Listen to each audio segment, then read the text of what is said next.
Hello बच्चों, ज्ञान की नगरी काशी से मेडजी ट्यूटोरियल्स के ऑनलाइन प्लेटफॉर्म पे आपका स्वागत है। मैं अनूप, आपकी केमिस्ट्री फैकल्टी। आज हम केमिकल काइनेटिक्स के सीक्वेंस में इंटीग्रेटेड रेट इक्वेशन के कॉन्सेप्ट को करने वाले हैं। तो बेटा, जैसे आपको पता है ऑर्डर ऑफ रिएक्शन है, तो ऑर्डर ऑफ रिएक्शन के लिए ही हम लोग इंटीग्रेटेड वाला कॉन्सेप्ट करते हैं। तो आज का टॉपिक हमारा रहेगा integrated rate equation for zero order and first order reaction. Clear है? तो सबसे पहले ऑर्डर ऑफ रिएक्शन का एक छोटा सा देख लेते हैं कॉन्सेप्ट कि आप ऑर्डर ऑफ रिएक्शन किसको बोलेंगे। तो बेटा आप देखिए, ऑर्डर ऑफ रिएक्शन वैसे तो एक्सपेरिमेंटल क्वांटिटी है ना। इसको स्टाइकोमेट्री से कोई लेना देना होता भी नहीं है। जैसे अगर हम कोई रिएक्शन हाइपोथेटिकल लिखते हैं, ए मोल ऑफ ए है और बी मोल ऑफ बी है और ये मिलके कोई प्रोडक्ट बना रहा है, तो इसका जो स्टाइकोमेट्री है वो तो हम लोग रेट लॉ एक्सप्रेशन में पावर के फॉर्म में जो समेशन करते हैं उसी को ऑर्डर बोलते हैं। अगर हम लॉ ऑफ मास एक्शन के हिसाब से लिखेंगे, देखिए इसी चीज को बेटा अगर हम इक्विलिब्रियम चैप्टर में लॉ ऑफ मास एक्शन अगर हम लोग करेंगे तो इसमें क्या होता है, लॉ ऑफ मास एक्शन में हम लोग रेट इक्वल टू इसका जो भी फॉरवर्ड रिएक्शन बैकवर्ड रिएक्शन का जो भी आप करते हैं, तो यहाँ से बेटा रेट इक्वल टू हो जाता है डायरेक्टली प्रोपोर्शनल। अभी के कांस्टेंट नहीं लगाएंगे कुछ भी, आप directly proportional concentration of a पे power a and concentration of b पे पावर बी, ये आप करते हैं। जहाँ पे आप के इक्विलिब्रियम निकालते हैं, रिएक्शन फॉरवर्ड बैकवर्ड, तो वहाँ पे हम लगाते हैं लॉ ऑफ मास एक्शन। यहाँ पे हम क्या लगाएंगे, यहाँ पे हम रेट लॉ एक्सप्रेशन लगाएंगे। तो रेट लॉ एक्सप्रेशन में जो स्टाइकोमेट्री है वो जरूरी नहीं है कि आपकी ऑर्डर के बराबर है, क्योंकि वो एक्सपेरिमेंटल क्वांटिटी है। तो यहाँ से हम लोग इसके लिए रेट कैसे लिखेंगे, रेट इज इक्वल टू लिखेंगे, डायरेक्टली प्रोपोर्शनल भी लिख सकते हैं, कांस्टेंट भी लिख सकते हैं, के एंड कंसंट्रेशन ऑफ ए पे पावर एक्स एंड बी पे पावर हमारे पास क्या है, वाई। तो बेटा यही जो एक्स प्लस वाई का समेशन है, यही क्या होता है हमारे पास, ऑर्डर ऑफ रिएक्शन होती है। तो जरूरी नहीं हमेशा x प्लस वाई ही जोड़ना पड़ेगा।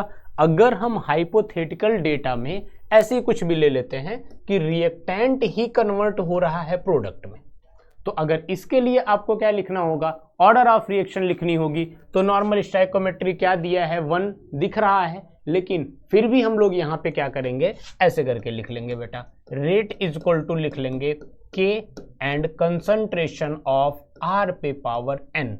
यही जो n की वैल्यू है वेयर करके आप लोग यहाँ से मेंशन कर लेंगे बेटा, n इज इक्वल टू हमारे पास ऑर्डर ऑफ रिएक्शन। होपफुली यही समझ में आ गया होगा आपको। अब ऑर्डर ऑफ रिएक्शन क्या है, जीरो भी होता है, फ्रैक्शनल भी होता है, नेगेटिव में भी आते हैं, पॉजिटिव में भी आते हैं। और क्लास 12th के सिलेबस में केवल 2 ऑर्डर ऑफ रिएक्शन हमारे में है जो मेन है। एक तो आपका बेटा जीरो ऑर्डर की रिएक्शन है और एक आपकी हमारे पास फर्स्ट ऑर्डर की रिएक्शन है। ये बाकी करने के लिए हम लोग n तक कैलकुलेट करते हैं। और इसी सेकेंड ऑर्डर में एक कंडीशन है हमारे पास, शूडो फर्स्ट ऑर्डर की रिएक्शन भी आपके सिलेबस में है। ये इतने हमारे पास सिलेबस में बेटी रिएक्शन है। तो यहां से हम लोग सबसे पहले जीरो ऑर्डर फिर फर्स्ट ऑर्डर का इंटीग्रेटेड रेट इक्वेशन करेंगे और हाफ लाइफ का कैलकुलेशन करेंगे। चलिए तो कर लेते हैं बेटा रेट लॉ का इंटीग्रेटेड रेट इक्वेशन। तो आप यहां पे हेडिंग कर लीजिएगा, इंटीग्रेटेड रेट इक्वेशन। हमारे पास ये हम कैलकुलेट कर रहे हैं किसके लिए, फॉर जीरो ऑर्डर रिएक्शन। ठीक है, तो हमको रेट के 2 तरीके हैं पता लिखने के। एक आप एवरेज और इंस्टेंट वाला जो पॉइंट है उसको आप देखते हैं रेट को लिखने का। जैसे एक हाइपोथेटिकल अगर हम डेटा यहाँ से लेते हैं कोई भी क्वेश्चंस का, तो मतलब यहाँ से रिएक्टेंट बेटा कन्वर्ट हो रहा है हमारा प्रोडक्ट में। क्लियर? अब अगर यहाँ से हमको रेट लिखना है इस रिएक्शन का, अगर आपको बेटा रेट लिखना है तो 2 तरीके हैं आपको लिखने के, एक जो एवरेज और एक रेट लॉ। तो एवरेज वाले में अगर हम लिखेंगे तो इंस्टेंट वाले कॉन्सेप्ट से, तो बताइए इसके लिए क्या लिखेंगे, क्योंकि इसका रेट ऑफ डिसअपीयरेंस होगा, तो रेट ऑफ डिसअपीयरेंस की वजह से minus D times of d are by D T, ये एक हो जाएगा आपका, ये रेट इज इक्वल टू, और इधर हमारे पास अगर हम इसको किसके कॉन्सेप्ट से लिखते हैं, रेट लॉ के हिसाब से लिखते हैं, तो रेट लॉ में क्या है हमारे पास बेटा, तो यहाँ पे आपका रेट इज इक्वल टू हो जाएगा k and concentration of are पे पावर आपका n है, और यहाँ पे n की वैल्यू हमारे पास क्या हो जाएगी, for zero order reaction n की वैल्यू कितनी हो जाएगी बेटा आपकी, जीरो हो जाएगी। क्यों, क्योंकि ये रिएक्शन कौन से ऑर्डर की है, हमारे पास जीरो ऑर्डर की रिएक्शन है। मतलब ये भी आपका क्या है, आपका ये भी बेटा आपको किसको रिप्रेजेंट कर रहा है, रेट को, और ये भी रेट को। अब आप यहां से देख लीजिए दोनों, अब आप खुद सोचिए कि अगर ये रेट है तो इसको हम इक्वेशन फर्स्ट ले लेते हैं, और अगर ये भी रेट है तो इसको हम इक्वेशन सेकंड ले लेते हैं, और इक्वेशन फर्स्ट को और इक्वेशन सेकंड को क्या करते हैं, इक्वल कर देते हैं, तो दोनों रेट को ही रिप्रेजेंट कर रहे हैं। तो यहाँ से जब हम इक्वल करेंगे तो इक्वेशन फर्स्ट भी रेट को रिप्रेजेंट कर रहा है और इक्वेशन सेकंड भी रेट को रिप्रेजेंट कर रहा है, तो क्या हो जाएगा आपका बेटा, रेट पहले वाले इक्वेशन के according rate is equal to है हमारे पास minus D R by D T, और रेट लॉ के हिसाब से हमारे पास रेट इज इक्वल टू है हमारे पास K times of concentration of are पे पावर एन, यही है। तो दोनों को हम लोग क्या करते हैं, इक्वेट करके इक्वल कर देते हैं। तो जब इक्वेट करके इक्वल करेंगे तो देखिए क्या बन जाएगा, इस दोनों को इक्वेट करके जब बेटा इक्वल करेंगे तो आप यहां से क्या लिख सकते हैं, minus D R by D t is equal to आपका हो जाएगा k and concentration of are पे पावर एन। अब यहाँ पे हमारे पास एन की वैल्यू आपको क्या पुट करना है, जीरो, क्योंकि रिएक्शन कौन से ऑर्डर की है हमारे पास, जीरो ऑर्डर की रिएक्शन है। चलिए यहां तक समझ में आ गया। अब वैल्यू पुट कर दीजिए, इस वाले जगह पे हम लोग कौन सी वैल्यू पुट कर देंगे, इस वाले जगह पे बेटा जीरो पुट कर देंगे। तो जैसे जीरो पुट करेंगे किसी की पावर जीरो कितना होता है, 1 होता है, तो यहां से ये आपका सॉल्व होके क्या आ जाएगा, minus D r divided by D t is equal to के।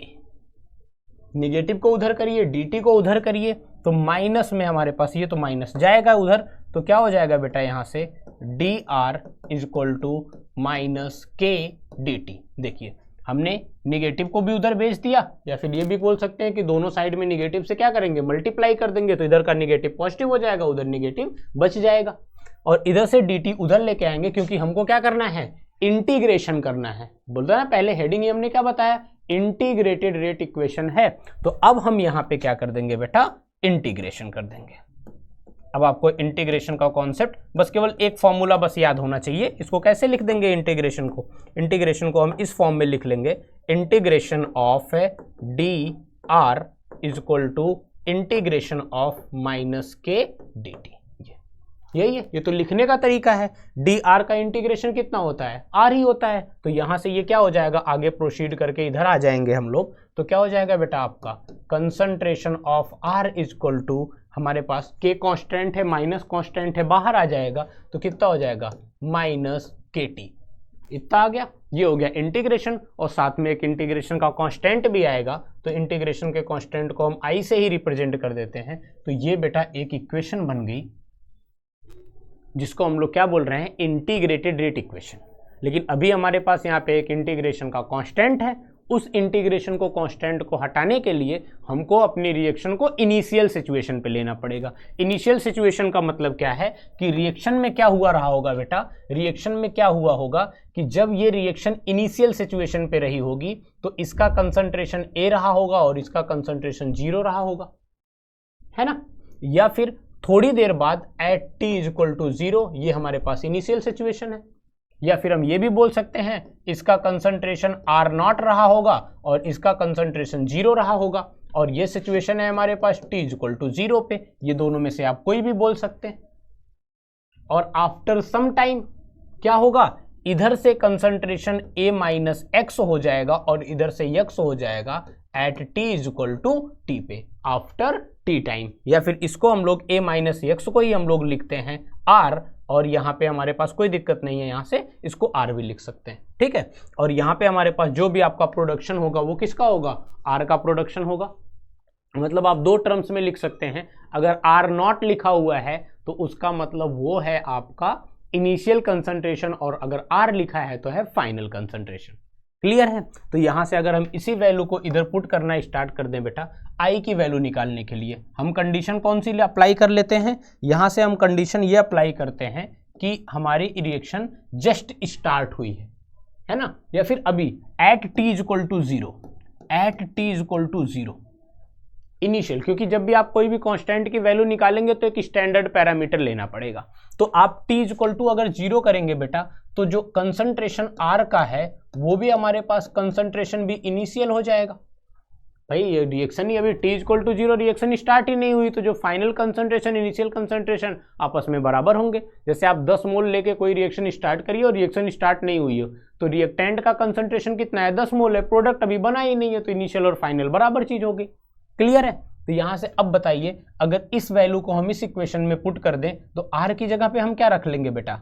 R नॉट रख लेंगे, और इक्वल टू माइनस के, अब t की जगह क्या रख देंगे? जीरो, तो ये वैल्यू तो जीरो हो गई, और प्लस I, तो यहां से हमको क्या हो गया? ये वैल्यू हमारी जीरो हो गई, तो यहां से क्या आ गया? R नॉट इक्वल टू आ गया I। अब बताइए I की वैल्यू आ गई हमारे पास।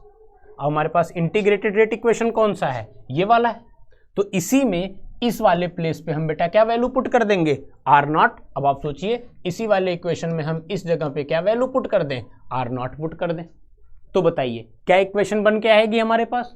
R is equal to minus के टी प्लस R नॉट, यही है ना हमारे पास। तो यहां क्या लिख लें? नेक्स्ट देखिए बेटा, R is equal to minus के टी प्लस R नॉट। तो ये होता है बेटा आपका क्या? Integrated rate equation. किसके लिए? जीरो ऑर्डर के लिए। तो थोड़ा सा रीअरेंज करना पड़ता है, क्योंकि कभी आपको वैल्यू k की निकालनी होती है, कभी आपकी वैल्यू t को निकालनी होती है, तो यहाँ पे हम थोड़ा सा रीअरेंज करेंगे। जैसे आपने kt को इधर लेके आ जाइए तो ये प्लस में हो जाएगा, इज इक्वल टू r को इधर लेके आ जाइए बेटा, तो r नॉट माइनस क्या हो जाएगा हमारे पास? r हो जाएगा। तो ये हमारे पास है इंटीग्रेटेड रेट इक्वेशन। क्लियर है? ठीक है। अब यहां से आपको अगर आपको k की वैल्यू निकालनी है तो k इज इक्वल टू कितना हो जाएगा हमारे पास? R not minus R divided by आपका t हो जाएगा। ये एक इक्वेशन बन गया हमारा। अगर यहीं से आपको किसकी वैल्यू निकालनी है? t की वैल्यू निकालनी है, तो t इज इक्वल टू कितना हो जाएगा हमारे पास? R not minus R divided by k। ये वैल्यू किसकी हो जाएगी हमारे पास? t के लिए वैल्यू निकल आएगी। क्लियर है? तो इनिशियल और फाइनल, और यूनिट भी आपको यहां से देखिए साफ साफ दिख जाएगा। ये हमारे पास कंसंट्रेशन है डिवाइडेड बाई k, तो k के लिए क्या यूनिट होता है हमारे पास? टाइम की वैल्यू सेकंड में आ जाएगी। क्यों? क्योंकि कंसंट्रेशन के लिए हमारे पास यूनिट क्या आएगी? हमारे पास मोल एंड लीटर इनवर्स आएगा, और टाइम के क्या नाम है, रेट कांस्टेंट की वैल्यू जीरो ऑर्डर के लिए कितना आएगा हमारे पास? Mole litre inverse and second inverse. देखिए ये दोनों वैल्यू यहां से जाएगी, सेकंड इनवर्स ऊपर आ जाएगा, किसमें आ जाएगा हमारे पास? यूनिट सेकंड है, तो टाइम में तो सेकंड में ही आएगी वैल्यू। क्लियर है? अब एक काम और यहीं पे, यहां से एक क्वेश्चन आपका आता है ग्राफिकल रिप्रेजेंटेशन का। तो ग्राफिकल रिप्रेजेंटेशन तो बेटा इस वाले इक्वेशन से निकालेंगे नहीं, ग्राफिकल रिप्रेजेंटेशन के लिए इसका इंटीग्रेटेड रेट इक्वेशन लेना पड़ेगा। तो अब आप देखिए इसको कंपेयर करिए, तो यहाँ पे क्या था हमारे पास? R is equal to minus के टी प्लस I, यही था आपका इंटीग्रेटेड रेट इक्वेशन। तो इस इंटीग्रेटेड रेट इक्वेशन में देखिए आपको एक वैल्यू यहाँ पे साफ साफ दिख रहा होगा बेटा कि ये, इसको हम लोग अगर y एक्सिस पे बना लेते हैं तो इज इक्वल टू, अब देखिए ये हमारे पास कांस्टेंट है, ये x वेरिएंट हो जाएगा, और ये भी हमारे पास कांस्टेंट है। तो देखिए y is equal to minus times of mx plus c। तो अगर हम ग्राफ बनाएंगे तो y एक्सिस और x एक्सिस पे हम किसको किसको रिप्रेजेंट करेंगे?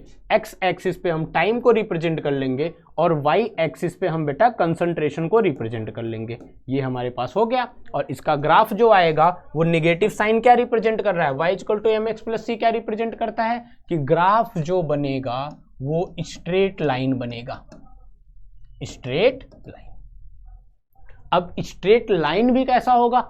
तो नेगेटिव साइन ये रिप्रेजेंट करता है कि नेगेटिव स्लोप आएगा, नीचे के साइड में ऐसे करके वैल्यू आएगी ग्राफिकल रिप्रेजेंटेशन में, ये बहुत इंपॉर्टेंट है। और स्लोप कैसा हो जाएगा आपका, यहाँ से स्लोप जो है बेटा वो यही स्लोप होता है, तो माइनस में आपका के स्लोप, ये ध्यान रखना। किसके किसके वर्सेस बना है, कंसंट्रेशन वर्सेस टाइम। ये हमारे पास ग्राफ जो है वो कंसंट्रेशन वर्सेस हमारे पास क्या है, टाइम है, ये इतना क्लियर। तो बेटा दोनों चीजें समझ में आ गई, इंटीग्रेटेड रेट इक्वेशन भी समझ में आ गया और आपको क्या समझ में आ गया, ग्राफिकल रिप्रेजेंटेशन भी समझ में आ गया। अब इसी सीक्वेंस में हम लोग क्या करते हैं कि इसी वाले इंटीग्रेटेड रेट इक्वेशन के लिए एक नया टर्म पढ़ लेते हैं जिसको हम लोग बोलते हैं हाफ लाइफ। हाफ लाइफ का क्या मतलब हुआ कि जब आपकी रिएक्शन 50% कंप्लीट हो जाए, उसी रिएक्शन को हम लोग बोलते हैं, उसी टाइम पे हम बोलते हैं कि वो रिएक्शन कितना है, उस रिएक्शन की हमने हाफ लाइफ निकाल ली है। ठीक है, तो आपके पास इक्वेशन कौन सा है, T equal to are not minus r divided by k. तो हाफ लाइफ के लिए बेटा हम लोग यहां से हेडिंग लिख लेते हैं, यहां पे half life of zero order reaction. तो कैसे लिखेंगे, जीरो ऑर्डर रिएक्शन का जो इंटीग्रेटेड टी के टर्म्स में आया था वो क्या था हमारे पास, तो हमारे पास जो इक्वेशन है, इक्वेशन क्या आ रही है बेटा, इक्वेशन आ रहा है T is equal to concentration r not का minus r divided by k. बताइए, ये हमारे पास जीरो ऑर्डर की रिएक्शन है और हम ये मान रहे हैं कि हम रिएक्शन हमारी हाफ कंप्लीट हुई है, हाफ, आधी। तो हमारे पास क्या हो जाएगा, तो यहाँ से देखो बेटा अगर हम हाफ लाइफ निकालेंगे तो यहाँ पे ऐसे लिख दीजिए, फॉर हाफ लाइफ क्या क्या चेंज आएगा। अब आप देखिए कि अगर किसी की आधी जिंदगी निकाल रहे हैं तो क्या हो जाएगा, उसको हम लोग बोलते हैं T50 बोल लें, या फिर हमारे पास T1/2 बोल लें, ऐसे करके हमारे पास T0.5 भी कहीं पे बोला जाता है, तो T0.5 है हमारे पास। तो ये सारा का सारा रिप्रेजेंटेशन हाफ लाइफ का है। सबसे फेमस आपको ये दिखेगा T हाफ लिखते हुए, मतलब आपकी रिएक्शन जीरो इनिशियल से स्टार्ट होके कौन से टाइम पे पहुंच गई है, T पे तो फाइनल हो जाएगी, T हाफ पे पहुंची है। मतलब यहां से क्या क्या वैल्यू हम चेंज करेंगे, हम बेटा यहां पे पुट करेंगे T की जगह पे T हाफ कर देंगे। बताइए, रिएक्शन आधी कंप्लीट हुई है, तो अगर आधी रिएक्शन कंप्लीट हुई है तो कंसंट्रेशन भी कितना हो गया होगा, आधा हो गया होगा। मतलब इनिशियल कंसंट्रेशन हमारे पास कितना है, initial concentration r not divided by 2, initial concentration का आधा हुआ होगा क्या, final concentration. Final concentration is equal to half of the initial concentration. तो ये दो कंडीशन आएगी हाफ लाइफ पे। जैसे कोई भी रिएक्शन आप सोचिए कि आप 10 किलोमीटर कहीं जा रहे हैं तो और आप 5 किलोमीटर पहुंच गए, तो आप क्या कहते हैं, आधा हो गया। तो टोटल का आपने कितना कर लिया, आधा। तो आर नॉट क्या होता है, इनिशियल कंसंट्रेशन, और आर क्या होता है, फाइनल कंसंट्रेशन। और रिएक्शन कितनी कंप्लीट हुई है, हाफ लाइफ कंप्लीट हुई है। तो हाफ लाइफ में हमारे पास आर का है कंसंट्रेशन, इनिशियल का आधा हो जाएगा। तो अब हम इन दोनों वैल्यूज को कहां पे इंसर्ट कर लेते हैं, इस वाले इक्वेशन में बेटा इंसर्ट कर देते हैं। तो क्या वैल्यू हमारे पास यहां से लिख के मिल जाएगा हमको, अब हमको मिल जाएगा T half is equal to, देखिए आर नॉट तो कोई दिक्कत नहीं क्योंकि इनिशियल कंसंट्रेशन है, माइनस यहां पे कितना हो जाएगा बेटा आपका r not divided by 2 and divided by हमारे पास क्या है, के है। तो डिनोमिनेटर है तो नीचे आ जाएगा। वैसे भी आप सोचो आर नॉट में से आर नॉट बाई 2 सब्ट्रैक्ट करेंगे तो एक में से आधा सब्ट्रैक्ट करेंगे तो आधा तो बचेगा ही पॉजिटिव के साथ में। तो बेटा T half is equal to हो जाएगा are not divided by 2k। बेटा ये इंपॉर्टेंट है इस पे। तो एक बार वापस से रिकॉल कर लेते हैं सारी चीजें, क्योंकि अभी इसी सेम सीक्वेंस में फर्स्ट ऑर्डर का भी करना है। चलिए, पहले हमने आपको थोड़ा सा ऑर्डर ऑफ रिएक्शन के बारे में बताया, क्या होता है, बेसिक्स था, इसको पहले भी क्लास में हम लोग कर चुके हैं। तो यहाँ पे रिएक्टेंट एंड प्रोडक्ट में ये तो बस जनरल इंफॉर्मेशन है। हमने काम की चीजें यहाँ से स्टार्ट करी हैं, जहाँ से इस वाले लेक्चर का कॉन्सेप्ट स्टार्ट हुआ है। इंटीग्रेटेड रेट इक्वेशन है आपका बेटा। इंटीग्रेटेड रेट इक्वेशन में हमारे पास दो तरीके से रेट लिखने का तरीका होता है और दोनों को हमने इक्वेट करके इक्वल कर दिया है। और इक्वेट करके इक्वल करने के बाद आपके पास जीरो ऑर्डर रिएक्शन के लिए n की वैल्यू 0 हो गई है। और फिर हमने इंटीग्रेशन किया, फिर i की वैल्यू फाइंड की इनिशियल सिचुएशन पे, और उसके बाद फिर इंटीग्रेशन रेट इक्वेशन निकाला और इंटीग्रेटेड रेट इक्वेशन से हमने कंपेयर किया तो y equal to M X plus C नहीं minus M X plus C से इक्वल हुआ, जिसकी वजह से निगेटिव इंटरसेप्ट का ग्राफ आया है ना। तो ये चीज आपकी क्लियर हो गई, कंसंट्रेशन वर्सेस टाइम। और लास्ट में हमने क्या किया है, हाफ लाइफ निकाल लिया है जीरो ऑर्डर रिएक्शन का। क्लियर है यहां तक बेटा? अब आ जाते हैं इसी सेम सीक्वेंस में कि हाफ लाइफ हम लोग निकालते हैं किसका, पहले इंटीग्रेटेड रेट इक्वेशन निकाल लेते हैं फर्स्ट ऑर्डर रिएक्शन का, और फिर इंटीग्रेटेड रेट इक्वेशन ही निकाल के क्या करेंगे, उसी के हेल्प से हाफ लाइफ निकाल लेंगे फर्स्ट ऑर्डर रिएक्शन का। तो सोचिए तो क्या था बेटा, अगर हमारे पास यहाँ पे अगर हम फर्स्ट ऑर्डर रिएक्शन के लिए निकालें तो फर्स्ट ऑर्डर रिएक्शन, देखिए इसमें भी वही सेम चीज हम लोग कंसीडर करते हैं कि एक रिएक्टेंट है जो कन्वर्ट हो रहा है बेटा प्रोडक्ट में, इसका इनिशियल कंसंट्रेशन या तो आप A मान लीजिए या फिर R0 मान लीजिए, और अभी ये product T is equal to हमारे पास क्या है, 0 है। तो final concentration A minus x हो जाएगा, इसका x हो जाएगा as T is equal to T पे, या फिर इसको R0 हमारे पास या R रख लीजिए। इन दोनों में से जो भी वैल्यू आपको सुटेबल लगेगी आप दोनों इंसर्ट कर सकते हैं, कोई दिक्कत नहीं। चलिए अब आ जाते हैं बेटा अपने इक्वेशन पे। तो रेट लिखने का तरीका दो, पहला क्या है, पहले के अकॉर्डिंग अगर हम लिखेंगे तो बेटा minus D R by D T. बताइए ये फर्स्ट तरीका हो गया रेट लिखने का, और जो दूसरा तरीका है रेट लिखने का K इज इक्वल टू हमारे पास कितना हो जाएगा, कंसंट्रेशन ऑफ R पे पावर N। इस बार हमारे पास N की जो वैल्यू हम रखने वाले हैं उस N की वैल्यू को बेटा इस बार हम लोग किसके बराबर रखने वाले हैं, 1 के। क्यों, क्योंकि इस बार हमारे पास रिएक्शन कौन से ऑर्डर की है, फर्स्ट ऑर्डर की रिएक्शन है। तो फर्स्ट ऑर्डर पे रिएक्शन की वैल्यू कितनी होगी, N की वैल्यू 1 होगी। तो अब आप देखिए यहीं से हमारा इक्वेशन क्या बनने वाला है, minus D R by D t. फिर से लिख देते हैं इसको बेटा, minus D R by D t is equal to हो जाएगा हमारे पास K and concentration of R। देखिए R पे पावर 1 को R ही लिखेंगे।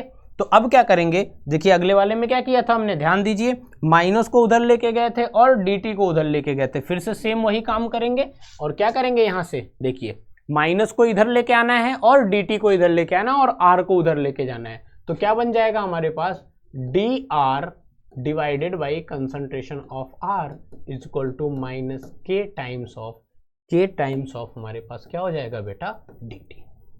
क्लियर?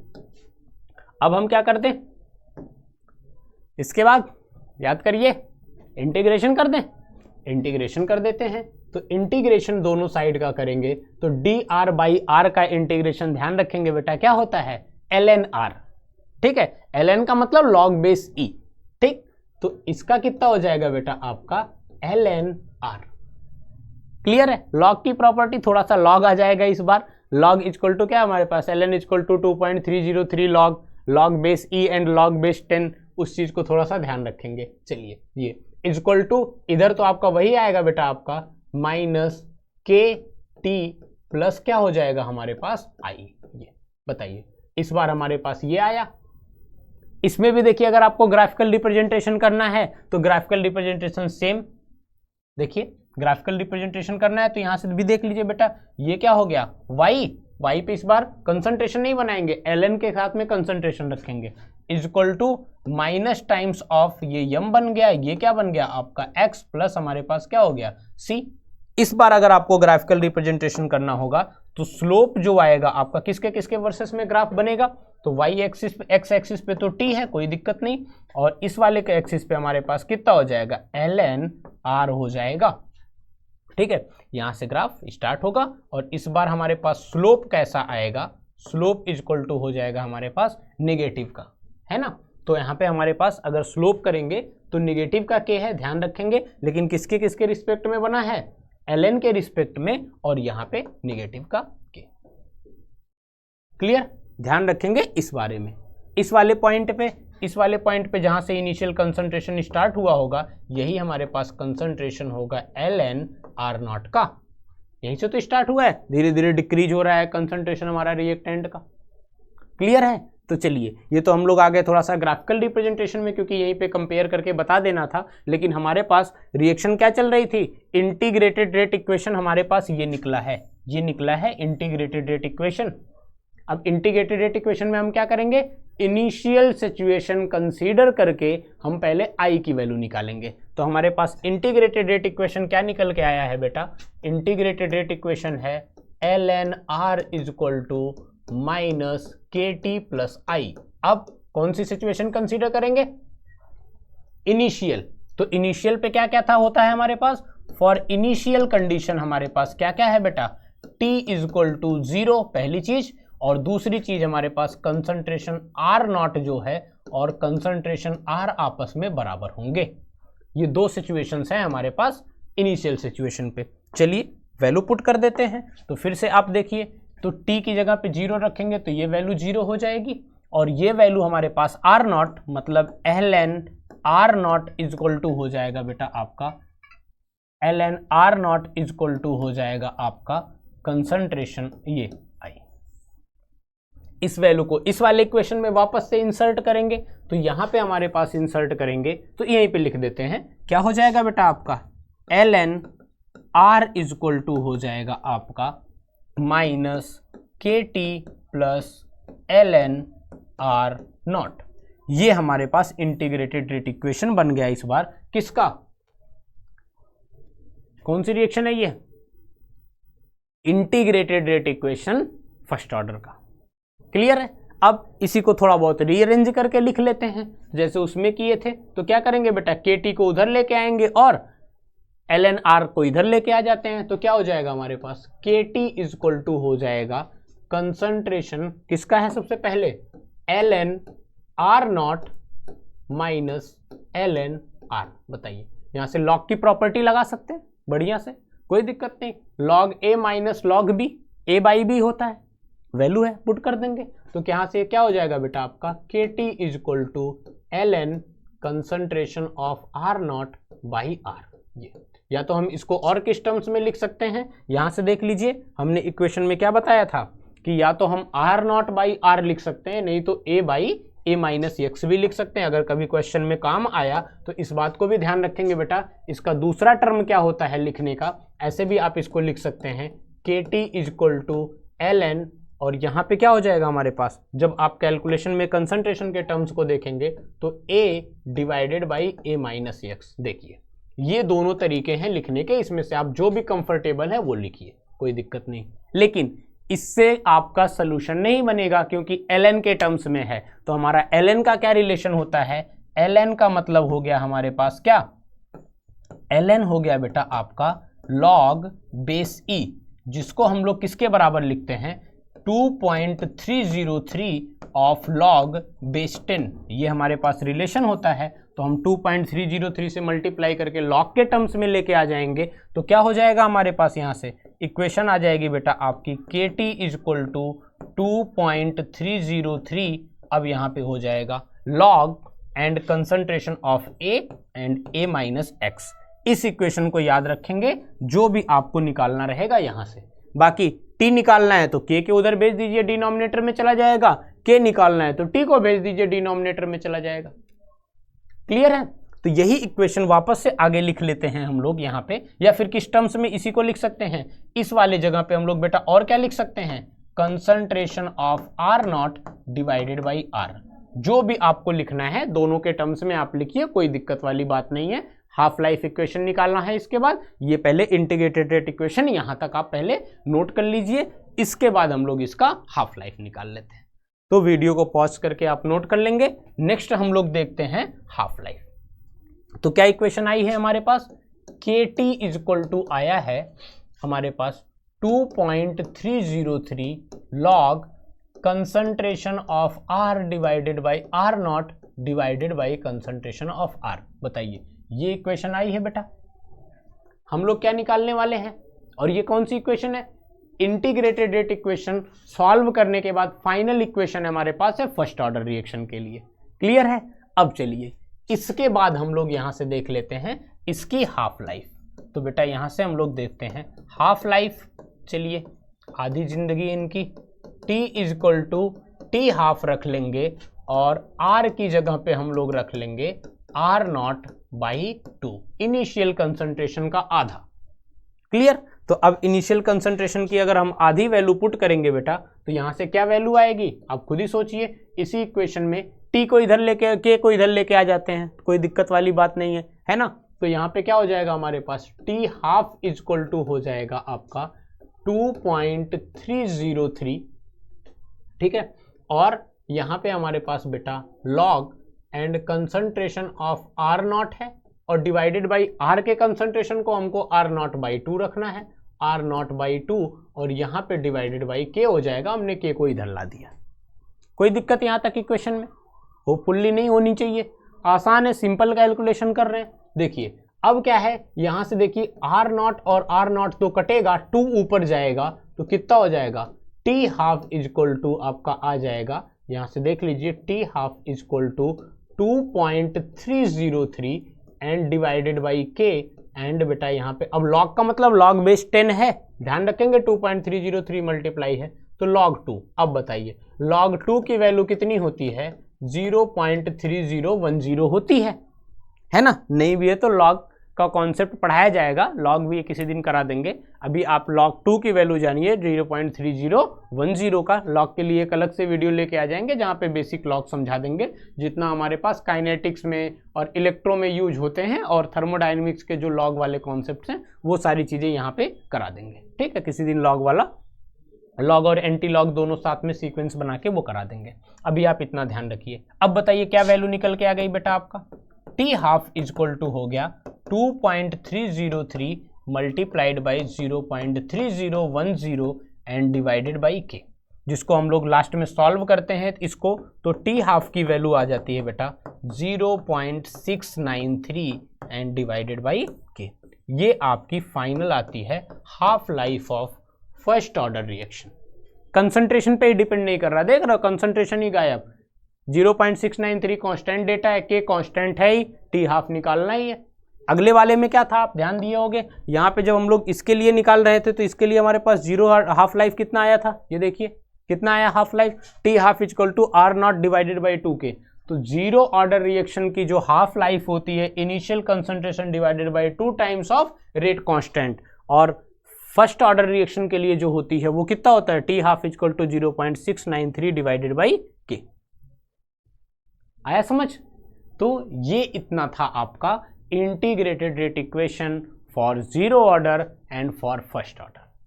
तो अब आज देख लेते हैं हम लोग बेटा टोटल हम लोगों ने आज क्या क्या चीजें पढ़ी हैं। तो आज की क्लास के हम लोग आउटकम्स देख लेते हैं। तो आज के आउटकम्स क्या क्या हैं कि सबसे पहला हम लोग ऑर्डर ऑफ रिएक्शन जाने हैं।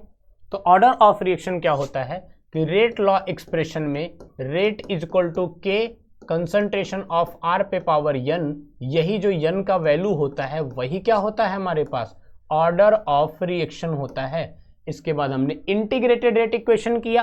तो इंटीग्रेटेड रेट इक्वेशन हम लोगों ने किसके लिए किया, हम लोगों ने पहले जीरो ऑर्डर के लिए किया। तो जीरो ऑर्डर के लिए जो हमारे पास इंटीग्रेटेड रेट इक्वेशन आता है वो क्या आता है बेटा हमारे पास के टी इज इक्वल टू, या फिर लिखो के टी के टर्म्स में लिखो तो हमारे पास क्या हो जाएगा आपका आर नॉट माइनस आर। ये बताइए, या फिर इसी में अगर के इधर नहीं लिख रहे हैं केवल टी के टर्म्स में लिख रहे हैं तो इधर के साइड में इतना बड़ा नहीं, यहाँ के साइड में बेटा यहाँ पे क्या लिख देंगे के लिख देंगे, टी इज इक्वल टू ये हो जाएगा आपका। और जब हाफ लाइफ निकाले थे तो हाफ लाइफ इसी के लिए जीरो ऑर्डर के लिए जब हम लोग क्या निकाले थे हाफ लाइफ, जीरो मत लिखना, जीरो ऑर्डर हमेशा लिखना, ठीक है, जीरो ऑर्डर रिएक्शन। और जीरो ऑर्डर रिएक्शन की जब हम लोग हाफ लाइफ निकाले थे तो T half is equal to आया था कि हमारे पास initial concentration and divided by 2k। Graphical representation y is equal to mx plus C minus के साथ आया था, negative intercept, concentration versus time, ठीक है। और इसी सेम तरीके से हमने फर्स्ट ऑर्डर के लिए भी किया। तो फर्स्ट ऑर्डर का यहाँ पे क्या आया था तो t इज इक्वल टू यहाँ से बेटा आया था 2.303 डिवाइडेड बाई k, और यहाँ पे हमारे पास log initial concentration and divided by final concentration. ये है इंटीग्रेटेड रेट इक्वेशन। और कौन से ऑर्डर के लिए? ये है बेटा आपका फर्स्ट ऑर्डर की रिएक्शन के लिए। और इसकी जो हाफ लाइफ आई है T half is equal to 0.693 divided by K. ये तो इतने सारे फॉर्मूले और इनका जो ग्राफिकल रिप्रेजेंटेशन आया था वो LNR वर्सेस टाइम। ठीक है, तो इतनी चीजें आज हम लोग यहां से करते हैं। तो इंटीग्रेटेड रेट इक्वेशन से रिलेटेड जो भी क्वेश्चंस आएंगे उन सारे क्वेश्चंस को आप इन दोनों फॉर्मूले पे, ये 4 फॉर्मूले हैं, इन्हीं चारों फॉर्मूले पे पहला ये हो गया हमारे पास, दूसरा ये हो गया और तीसरा हमारे पास ये फॉर्मूला। हाँ, कहीं कहीं पे आपको जरूरत पड़ेगी तो R0 की जगह A रख लीजिएगा और नहीं तो A माइनस एक्स रख लीजिएगा। क्लियर है? जहां पे 90% हो रहा है, 80% हो रहा है, ऐसे टाइप की रिएक्शंस आएगी तो आप यहां से सब्ट्रैक्ट करके निकाल लेंगे और ये हो जाएगा हमारे पास हाफ लाइफ। क्लियर है? तो आज के लिए इतना ही करते हैं।